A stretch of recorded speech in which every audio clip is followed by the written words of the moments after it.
This is our 12.2 day 1 notes. I'm on the back side starting with number 11. We're going to look at finding the limits with direct substitution for piecewise functions. The most important part with the piecewise functions is you have to make sure that you're substituting into the correct piece. So as we can see with number 11, our two pieces have something going on at x is 2, and that happens to be the limit that we're trying to find. So if we're approaching the function as x approaches 2 from the right, that means the numbers would be a little bit greater than 2. So I need to plug in 2 into this first piece, and I will get 4. Now, as I approach from the left, that means the x values would be a little bit less than 2.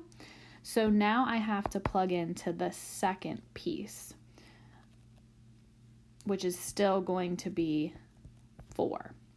Now, what you do not want to do is when you look at this last limit, you might think, oh, x is exactly 2. I should plug it into the first piece.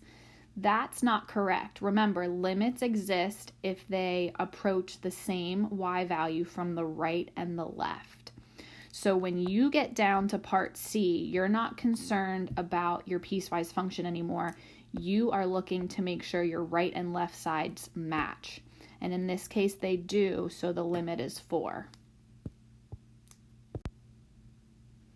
For example, 12. Again, you can tell by the piecewise function that something funky is going on at -3, and that happens to be the limit that we're trying to find. So we just need to make sure we're plugging into the same piece, or the correct piece, I should say. So for part A, we are looking at the limit as we approach -3 from the right, which means the numbers would be a little bit bigger than 3. So that satisfies the second piece. The numbers are a little bit greater than -3. So if I substitute into that piece, looks like I'm going to get 4. For part B, we're evaluating with values coming from the left of -3. So the numbers are going to be a little bit less than 3, which means I'm going to plug into the first piece. And it looks like I get 5. So now when you're evaluating the limit for part C, remember, you no longer care about your piecewise function. You are trying to make sure that the right and left-sided limits are the same. They are not the same, so your limit does not exist. Okay, for number 13, I actually want to look at part B first. And I want you to be very careful. If we look at our piecewise function, we can tell something funky is going on at 1, and then I'm asking you for the limit as x approaches 1. Be careful because I'm not prompting you to find the right and left-sided limit. But in order for you to find the limit as x approaches 1, you must find the right and left-sided limit. So here you're doing the work. So we have the limit as x approaches 1 from the right.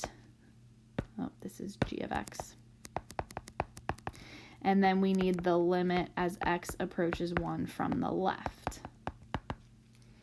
So if we're approaching from the right, then the numbers are going to be a little bit bigger than 1. So I'm going to plug it into the first piece.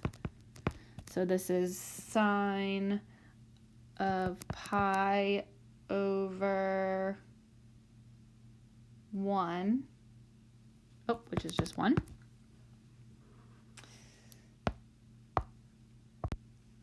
Just kidding, that's 0. There we go. Unit circle, here we are.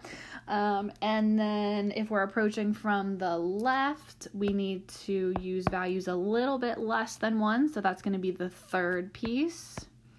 So I'm plugging into the third piece, and I get 1.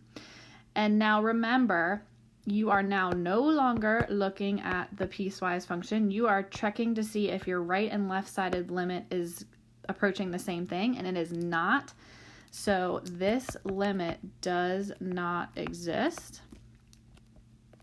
Now for part A, this actually is pretty straightforward because we said that there's something going on at x is 1, and I'm asking you to find the limit as x is 4. So you can feel confident just plugging in the first piece because x is definitely greater than 1. It's 4. So sine of pi over 4, think unit circle, that's root 2 over 2.